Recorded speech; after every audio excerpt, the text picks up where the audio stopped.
feel like, you know, the more customization and things that players feel that they're involved in growing of these characters, the more, you know, it's just a more fun experience. Does the gear system purely work within the limits of the game, or is there a microtransactions element to that as well? No, well, we haven't. Honestly, we're really just getting the whole system up and ready. But we haven't really had any discussions about like microtransactions and whatnot. I think, you know, big picture wise, we really want an experience that is just long lasting. We just want somebody to, like, when you start playing your game, your Supergirl is just a completely different character than what it ends up being, gameplay-wise and visually. You know, it's not a creative character thing. We definitely don't want to like give the impression like we're, you know, changing the nose shape and doing all these kind of things like that. But as far as like, you know, the way you want your character to play, it is still fundamentally Supergirl, but it is, you know, you controlling the variables that we're exposing to you. You guys have got a sort of a great little staple of games that people are enjoying in terms of fighting games. You've got the Mortal Kombat series, which has come to life in the past 5 years again. You've got Injustice. Are you guys sort of locked into those now on a biannual cycle? It's been that way so far, but I don't think we've had like this kind of big picture plan that's just how it's kind of worked out. You know, it's interesting, you know, with Mortal Kombat X, we've had the most downloadable characters, you know. Pretty recently, we were introduced, you know, Alien and Leatherface and all that stuff. And so, Cyborg. Exactly. And those have been featured in, like, we just had the ESL tournament this last Saturday. You know, it was like $200,000 in prizes. And I was there, and it was the first time that I was like, you know, we were talking about Mortal Kombat, and then Injustice has since been introduced, so I was bouncing between the two games. But I think as we continue to support these games for a longer period of time, that may affect, you know, the release of the next game, just because we really want the games just to be a longer lasting experience and new content coming. Is there going to be a really large, robust story mode like we saw in Mortal Kombat? Yes, absolutely. You know, every game we really try to kind of up the previous ones as far as like that whole cinematic presentation, and then it sets up the fight, and then the player participates with that.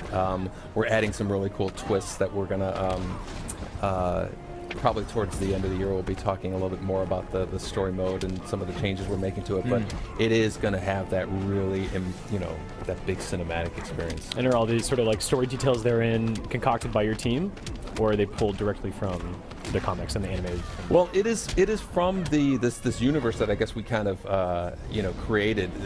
You know, DC it's awesome how they have the multiverse. Yeah, so we can say, okay, in our version of the multiverse, Superman's this dictator, Batman's taking him down, you know, Superman kills Shazam, and all of these personalization is something that we're really excited about with this game. No, it looks really cool. Like, I had a look. They showed some of the different customization options and the different types of gear, and you can have your superhero look like entirely different. Like some of the different costumes for Batman look incredible. Exactly. That's what's so exciting about it. Is it's not only just a visual thing, but those costume pieces actually improve on your character's performance.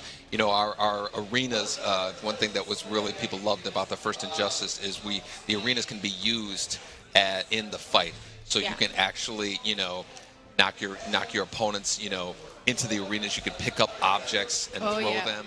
There are a number of like you can actually, there are multiple arenas. You can actually transition from one arena to the next, which is always fun. And that new arena has a whole new palette of options to use against your opponent fighting. You can see him here going through the theater.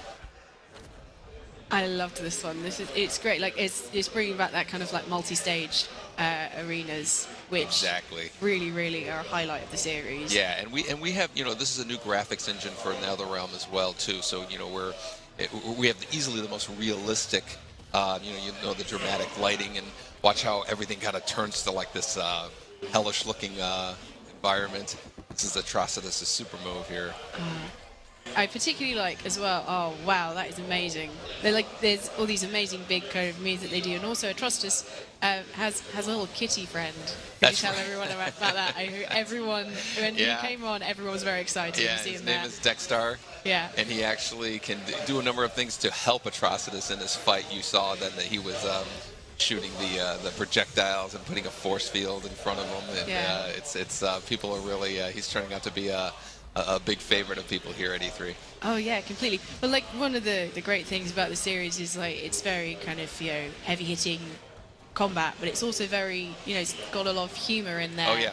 So like at Yeah. the beginning of each fight, they kind of like have a little face off. Exactly. And things like that. They talk to each other. They acknowledge each other. NetherRealm is actually, there's some 150, 180 people who just love the DC characters. So this is like a dream come true for all of us. Everybody on the team is, reading up on the comics and getting, up to speed with some of the new characters that we're adding. So anybody who's a DC fan is going to be in heaven. It's just so you notice here all this equipment that these guys are achieving here.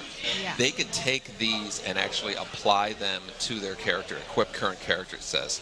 So that automatically puts it on. So then right away you have a better version of your character that you've made. And so imagine doing this for weeks, months, and coming up with a much more powerful version of your character.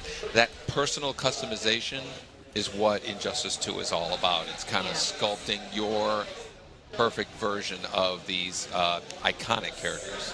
Yeah. No, it's brilliant. I particularly love kind of this very LA noir kind of background here in the cinema. Some great environments that you're going to be flying around in. Are there any like particular ones that you've taken from the comics? Absolutely. This we're bringing to E3 is three, very kind of iconic DC backgrounds. This one is Gotham City, which consists of the theater area out in the street, as well as this kind of inside theatrical prop room, which is cool. We also have Atlantis, which is Aquaman's arena, which is awesome as well, and Metropolis, which is Superman's hometown. And so it's bringing back our different interpretation of these iconic backgrounds has been this is the Trench Queen again. This is all part of DC lore, which is great. And you have a little quick peek at Black Manta there, and so good. So like all these little Easter eggs for DC fans. Yeah. They'll just spot all these things. Exactly, and there've been so many famous stories of the DC universe that when they talk to each other, so many of these characters have had relationships with each other that has been so. This is another great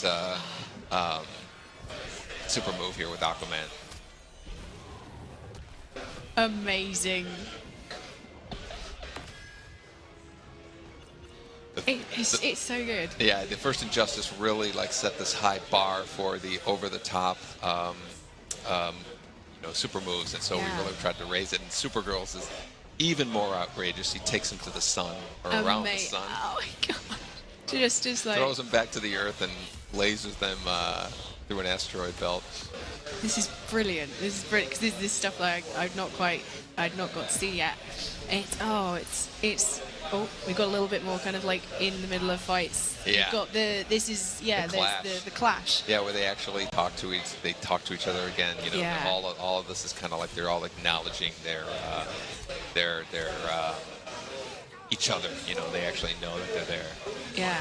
So what was your kind of favorite part about like the whole development of this game? Well, it's basically these characters that we've loved for so long, and giving them that NetherRealm, a touch to it. We're putting our signature on these characters, making our versions of Aquaman and Superman and everything. So that's what's so it's just a dream come true for us. Yeah. It must be like really fun. Kind of. I love how happy she looks that she's won. Brilliant. But like coming up with like kind of like all the different things, like these kind of like finishing poses of victory, and then also just all the big moves, like the big attacks. Yeah, it must be moves. so much fun. Oh, it's great. We have meetings. Everybody's is able to kind of bring their ideas to the table and what they want to see Superman do for a super move or Batman and stuff like that. Great ideas. Yeah. So, and what are you most excited about? Kind of players getting their hands on? The gear system, Yeah. Like I said, these characters are great, but the whole idea of you being able to create your own customized version of these characters is what's so much fun, and this constant process of getting new gear, making them better, making them these constant improvements over the time, and then playing against other people's versions of the characters. It's just so the personalization is really great. Yeah, so an incentive to keep going, and it makes something slightly different every time you play. And Right. you come against new players who have different gear. Exactly. So that's great. Exactly. Yeah, that's really great. Now we're looking at one of the other environments here. And Yeah, like this is you start off- Metropolis. It starts up in a bar. Yeah. Then you can knock them up into this big area up on the top here. And all new palette of objects that you can use in the battle. Yeah, I absolutely love all the environments here, and like everything is kind of reacting to them around them, and you can, like as you said, you can use different things in the environment to attack each other. Yeah, that's something that we started with Injustice, first Injustice game. Yeah. And it's really part of kind of like the signature of what this game is all about. Yeah, like there was in particular. Oh, just kicked it into the statue there. Brilliant stuff. But like each of the superheroes uses them in different ways. Yes, we have what we call gadget characters, which are the characters that are more human strength. Batman, and then we have like power characters, Superman, and Atrocitus and Gorilla Grodd, and they're like they'll pick up a car and slam it on you as opposed to jumping off of it. So it's that difference just adds to the variety of the characters. Yeah. Now this might be like kind of like asking you like to choose a favorite child, but who's your favorite new superhero that you've added to the roster? That we've added to the roster? Yeah. I would say Atrocitus is my favorite of the ones that we've added, but the Flash has always been my favorite character from the very beginning. Excellent. Oh, this is an amazing transition through the train. Yeah, this is one of my favorite ones. It's so outrageous. And the sound in it is brilliant because when it cuts out and you just hear this thud as he just goes through the brick wall, exactly. it's just silence, and you just hear the crash. Yeah. You might not have noticed that there was a guy. There was a guy at the bar. On the bar, and he picked him up and. So yeah, it's not just objects, but also people in the environment that can be used, which is very fun. That got a big laugh yesterday, definitely. Yeah. So which is like would you say is your favorite kind of like super move that you've created? My favorite super move that that's in the game so far is probably Aquaman's. Yeah. With the big shark that comes up. Brilliant. It's just such a good time. Everybody, it always kind of gets a big wow from people. Yeah. So like, how long have you been working on the game then? We've been working on it probably a year and a half or something. But we were working on it, the early stages while we were finishing up Mortal Kombat X, and so we always have a little bit of overlap in there. Yeah.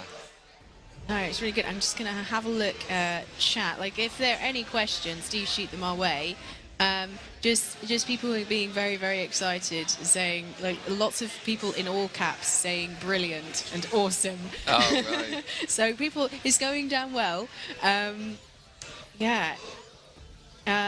So let's have a look. Yeah, everyone's saying that it looks awesome, and the graphics look amazing. Yeah, tell us a little bit more about the graphics. Well, yeah, it's our brand new graphics engine that that we're giving to this is the first time that Injustice is going to be on the Xbox, which is really exciting, and so we're excited that it's going to come with this new graphics engine. You notice the lighting is really dramatic, and they have quite a bit of the attention to detail is really in there as well. Yeah. No, it looks so cool. I particularly like Gorilla Grodd. I think he's quite cool. This is amazing because he's got like he's like actually like one of the most intelligent characters like in the DC world. Like people see, he's just a big brute, but he's actually incredibly smart. Yeah. So he's got all these really cool super moves. Yeah. And making Batman punch himself. I mean, that's something that I never thought I'd get to do in a game. Sure. It's so good. But I think that is all we've got time for. Well, with all these great characters and Black Manta's not playable, are you kidding me? One job!